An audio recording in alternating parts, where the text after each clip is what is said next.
some misconceptions of the island were addressed through the good neighbor policy. The demand for travel guides rose as Puerto Rico became known for its legend, romance, scenic beauty, and cultural traditions, rather than the backwardness it was attributed to years prior. Van Duzen's description of Puerto Rico is appealing to Americans because beauty became a commodity that could be sold.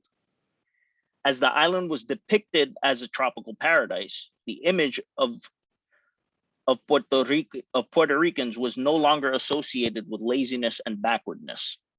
The repairs made to the image of Puerto Rico itself meant that the misconceptions of Puerto Ricans needed to be addressed too. FDR's good neighbor policy led to Puerto Ricans becoming recognized for their ethnic whiteness and their willingness to become Americans rather than their Blackness. Van Duzen addressed the misconception that it is, quote, sometimes erroneously stated that Puerto Rico is a country of Negroes, unquote. In 1920, Puerto Rico's population was 73% white, 23.3% mulatto, and 3.8% Black, according to his estimates. Van Duzen thought that since white people overwhelmingly outnumbered Black people, it meant that the Black population would eventually fall into insignificance. He described Puerto Rico in the 16th century as a military colony that encouraged a great influx of population. The Puerto Rican population was infused with Flemish, Walloon, Poles, and Italian peoples that were historically and ethnologically merged with the Spanish, leaving but their foreign names. Along with those peoples, Frenchmen and Spanish Dominicans make their way to the neighboring island as well. Since the island had a substantial population of Europeans breeding with Puerto Ricans, the people on the island were not just attaining European traditions, but they were also whitening. And it is because of this sense of whiteness that Americans believed Puerto Ricans could become Americans themselves. Van Duzen was aware of how difficult it would be to Americanize Puerto Ricans, but he was convinced that the traditions that they had obtained through European immigration would encourage them to adopt American traditions. Van Duzen saw potential in them due to their qualities of hidalgoism, which is a Spanish term referring to the word gentleman.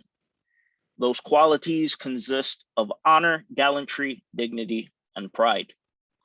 These characteristics were all deeply ingrained in the character of the Puerto Rican estates. He also said he admired the people's family devotion. The Puerto Rican familial relationship was one Van Duzen regarded as one based on respect and sharing. What he found most admirable was that Puerto Ricans possess, quote, a superior intelligence with ability to grasp an idea readily, unquote. What Van Duzen was saying was different from what Puerto Ricans were described as earlier in the century.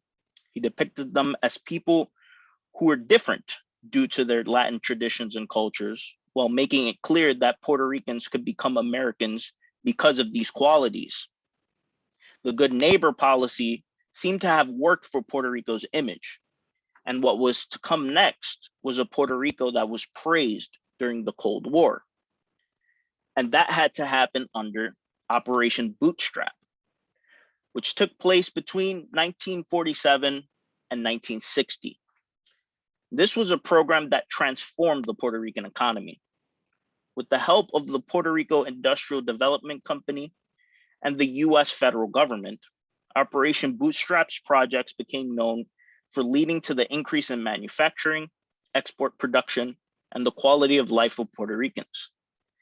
By 1947, the Truman Doctrine marked the beginning of the Cold War, which was an extension of the Monroe Doctrine that sought to ward off communism in the Western Hemisphere. Under this condition, the United States and American writers fabricated an image of Puerto Rico that served as proof to the world that capitalism worked more effectively than communism. Puerto Ricans' image also improved, for they could have their own George Washington-esque figure for them to follow. Cold War sentiments viewed Puerto Rico as a capitalist success that otherwise would not have been possible if it were not for the United States' help and efforts of hardworking Puerto Ricans. Once viewed as a disease-ridden, overpopulated, and underdeveloped island, Puerto Rico now stood as a prosperous, healthy land of opportunity. Puerto Rico, a success story by Ralph Hancock, was a book published in 1960 that hailed the US as a friendly capitalist force that helped Puerto Rico become a success. Capitalism and communism were competing on a global scale, triggering the discourse and critiques of both systems. With that said, Hancock would go on to state that capitalism was not synonymous with aggression, but progress. And Puerto Rico served as a shining example of the United States' benevolent interests and living proof that both parties can work together in harmony. Puerto Rico Island of Promise, also published in 1960, has author Ruth Gruber posed that Puerto Rico was going in the right direction due to American economic intervention. She said that before United States intervention in Puerto Rico, there was, quote, beauty and wealth in a few sections and poverty and hunger nearly everywhere else, unquote. She described slums throughout the island as shocking hellholes and mentioned that they were decreasing in size due to the help of the US. Growth within the middle class also encouraged Gruber to describe 1960s Puerto Rico as a place that was undergoing a capitalist revolution. Earl Parker Hansen, one of Gruber's contemporaries, echoed her sentiments. Hansen's Transformation, the Story of Modern Puerto Rico, was published in 1955, and it praised Puerto Rico's capitalist transformation. In the book, Hansen believed that capitalism increased the human energies of the Puerto Ricans. In his eyes, this led to Puerto Ricans increasing their attempts to remedy problems that plagued the island. The person who would go on to encapsulate the very essence of human energies was Luis Muñoz Marin. This man was not just Puerto Rico's first democratically elected governor, but he was also the prime depiction of how a Puerto Rican could be considered a model American. Marin had become so venerated among Americans and Puerto Ricans that he was given the moniker, the George Washington of Puerto Rico. Being revered as something close to a deity, as George Washington is oftentimes considered throughout American history, Marin became the epitome of an American gentleman. According to Ralph Hancock, Marin not only studied, but he attended the prestigious Georgetown University and had a successful career as a poet. One of Marin's poems, Pamphlet, that Hancock really enjoyed, states, I have broken the rainbow against my heart. As one breaks a useless sword against a knee, I have blown the clouds of rose color and blood color beyond the farthest horizons. I have drowned my dreams in order to glut the dreams that sleep for me in the veins of men who sweated and wept and raged to season my coffee. Hancock believed this poem articulates feelings that Marin had for complex social problems of Puerto Rico. He wasn't wrong.